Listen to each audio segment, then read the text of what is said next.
Oi pessoal, como é que vocês estão? Bem-vindos a esse vídeo e hoje a gente vai conversar sobre Crônica de uma Morte Anunciada do Gabriel Garcia Marques.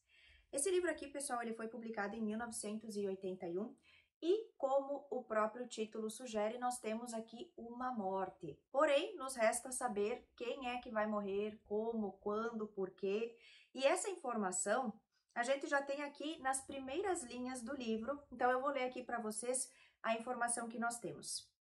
No dia em que o matariam, Santiago Nazar levantou-se às 5h30 da manhã para esperar o navio em que chegava o bispo. Então a gente já sabe quem é que irá morrer aqui neste livro. Agora a gente precisa descobrir por que é que querem matá-lo, o que é que aconteceu. Então a gente vai acompanhar aqui o que aconteceu antes do dia fatídico, o que aconteceu no dia em que o Santiago foi morto e o que aconteceu depois. Então, o narrador aqui, que era amigo de infância do Santiago, volta cerca de 27 anos depois a este povoado para tentar coletar informações e tentar entender o que é que aconteceu naquele dia. Eu vou voltar no tempo aqui agora para comentar com vocês, porque esse pequeno trecho do passado, ele está conectado com este resultado, né, que nós temos aqui, que é a morte do Santiago.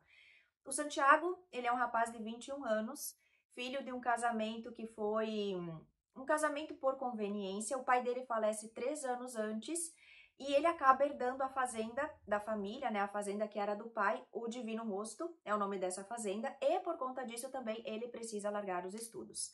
Só para que a gente entenda um pouco, né, o Santiago é esse rapaz jovem, rico, ele é conhecidíssimo aqui nesse povoado, né, principalmente por ele ser uma pessoa que se envolve com as mulheres. Então a gente sabe aqui também que ele frequenta um antro desde muito jovem, ele tem uma noiva também. Pois bem, vamos entender então o que aconteceu antes deste dia. No dia anterior, acontece aqui nesse povoado uma festa de casamento que é vista e inclusive lembrada muitos anos depois como uma festa que marcou o local por ser uma festa suntuosa. 6 meses antes, chega aqui nesse povoado o Bayardo San Román, que é essa pessoa rica, ele tem ali pouco mais de 30 anos, mas ninguém sabe muito sobre a vida dele, sobre o passado dele. A única informação que a gente tem aqui é que ele está procurando uma mulher para casar. Esta mulher será Ângela Vicário, que por acaso é prima aqui do narrador. Muito bem, então ele se apaixona meio que instantaneamente por essa moça. A Ângela vem de uma família bem humilde, eles são pobres. E o Bayardo meio que convence a família dela de que ele é um bom partido para casar-se com a filha. E a família, obviamente, não vai negar. Tanto que aqui a gente vai ver depois que a Ângela não tinha sentimentos por ele, ela ia casar por ele sem amor. Mas a mãe, em algum momento aqui do livro, vai dizer alguma coisa do tipo que o amor também se aprende, então não seria nenhum problema para isso acontecer. Só que existe um segredo aqui na vida da Ângela, que é o fato de ela não ser mais virgem. E nesse período, eu não sei exatamente em que ano que essa história foi escrita, talvez por volta de 1940, 1950, não sei. O fato de uma mulher casar e não ser virgem era motivo de escândalo. Então, o que vai acontecer? A Ângela meio que se sente na obrigação, ela fica meio que com a consciência pesada e ela quer falar para a mãe que ela não é mais virgem, mas as amigas irão convencê-la de que é possível ela organizar ali para que na noite de núpcias o noivo não desconfie de nada. Então elas vão meio que bolar um plano para convencer a Ângela de que vai dar tudo certo e com isso ela não conta para a mãe o seu segredo. Muito bem, a festa vai acontecer, uma festa suntuosa, como a gente já sabe aqui, né? E na noite de núpcias, então, o Bayardo vai descobrir que a esposa não é virgem. E o que é que ele vai fazer? Ele vai devolver a noiva para a família. E ao devolver a filha, então, né, a mãe vai ficar louca, ela vai bater na filha dela, vai bater na Ângela. E nesse meio tempo, os irmãos dela, que são gêmeos aqui, o Pedro e o Pablo Vicário, vão ficar sabendo do que aconteceu e eles querem limpar o nome da família, querem limpar a honra da irmã. Eles vão meio que encostar ela contra a parede e eles querem um nome, eles querem saber quem foi que tirou a virgindade da menina. E ela, né, nesse momento, acaba revelando o nome, então, de Santiago Nazar. Só que assim, ao longo do livro, né, pessoal, a gente vai ver aqui que o Santiago Nazar e a Ângela nunca foram vistos juntos. Então, por exemplo, deixa eu ver se eu encontro o trechinho aqui para vocês.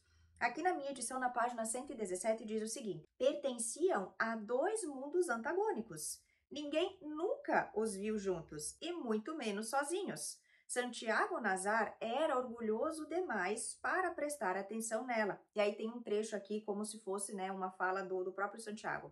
A boba da sua prima, dizia-me, quando tinha de mencioná-lo. Isso é, então, o narrador contando pra gente, né, como é que o Santiago tratava a prima quando eles falavam sobre ela. Então, à medida que a gente vai adentrando aqui nessa narrativa, a gente vai ver que é bem provável que o Santiago tenha sido utilizado aqui apenas como um nome para que ela não revelasse quem foi a verdadeira pessoa que tirou a sua virgindade. Tanto que não temos provas aqui concretas de que de fato foi o Santiago que fez isso. E aí os irmãos decidem que irão matá-lo. O que acontece? Os irmãos aqui, eles trabalhavam com porcos, eles tinham um chiqueiro. E aí, então, eles vão pegar algumas facas que eles têm ali, vão afiá-las, facas enormes, e eles passam pelo povoado já avisando todo mundo sobre o que eles vão fazer. Então, eles já começam a dizer, porque a gente vai matar o Santiago.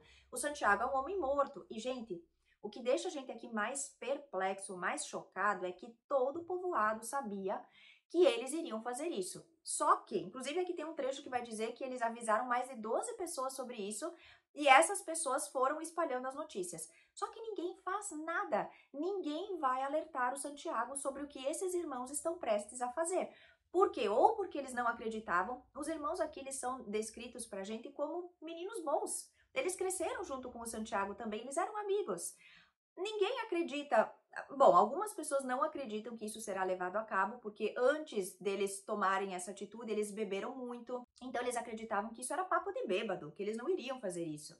Ou outras pessoas, então, achavam que talvez elas não estivessem na posição de alertá-lo, mas que alguém iria fazer isso. Outras queriam, de fato, que ele morresse, como é o caso da Victoria Guzmán, aqui a cozinheira da família, que não gostava do Santiago, não gostava do pai dele. E ela, anos depois, a filha dela, em depoimento, vai dizer que a mãe, no fundo da sua alma, desejava que ele de fato morresse.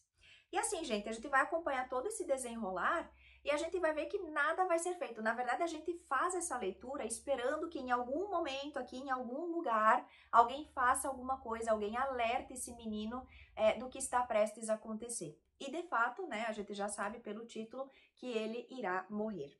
Assim, eu não vou comentar como é que, né, isso irá acontecer, né? Isso acontece mais no final do livro aqui, mas essa parte final, tem um momento, inclusive, que um dos amigos dele, que foi uma das últimas pessoas a passar o tempo com ele ali, depois que ele se despede do amigo, ele vai ficar sabendo, né, do que vai acontecer, o Cristo Bedoya, e ele vai tentar alertar o Santiago, e aí a gente fica ali nessa loucura do Cristo Bedoya tentar avisá-lo sobre o que irá acontecer, e aí tem coisas que acontecem nesse meio tempo que acabam desviando ele da rota. Então, assim, várias pessoas em alguns momentos aqui, elas estão prestes a alertar o Santiago, mas acontece alguma coisa que impede essa informação de chegar até ele. Então, é uma sucessão de acontecimentos aqui que é muito assim, a gente fica sempre com aquela sensação, né? Espero que alguém faça alguma coisa. Será que alguém vai avisar? Será que a gente vai contar? Será que alguém vai contar alguma coisa pra ele? E nada acontece. E no fim, né, acontece o que a gente já sabe aqui. Não vou comentar com vocês sobre essa parte final, mas é algo que deixa aqui a gente, faz com que a gente fique remoendo esse final, fique remoendo essa história e fique se perguntando por que ninguém fez absolutamente nada por esse menino. Tem um trecho aqui de um juiz que acompanhou o processo, onde ele vai dizer assim: não obstante isso, o que mais o tinha assustado, no caso o juiz, né, ao final de sua minuciosa diligência, foi não haver encontrado um único indício, nem sequer o menos verossímil, de que Santiago Nazar houvesse sido, de fato, o causador do agravo. Então, assim, pra mim, claro que fica meio que, em certo momento, fica meio que aberto aqui, né, em aberto essa situação. Mas, assim, pra mim, o Santiago era inocente, né? Dá a entender aqui que a Ângela somente usou o nome dele justamente porque ele já era uma pessoa que tinha uma fama de mulherengo, né? E provavelmente os irmãos pensaram, claro, só podia ter sido o Santiago mesmo para fazer uma coisa dessas. Então, acho que vai ficar muito a cargo da interpretação de cada um aqui para pensar se de fato ele era culpado ou não. Mas, para mim, o Santiago era inocente e nem ele entendeu direito o que aconteceu com ele no final, né? Então, pessoal, vou deixar aqui pra vocês a minha recomendação desse livrinho incrível. Ele tem menos de 160 páginas. Eu li em 2 dias, mas eu acho que se eu tivesse mais tempo para ler, eu teria lido num dia só, porque a gente, por mais que a gente já saiba o que vai acontecer, a gente fica com aquela curiosidade, né, de tentar entender por quê, né, o que motivou esse crime.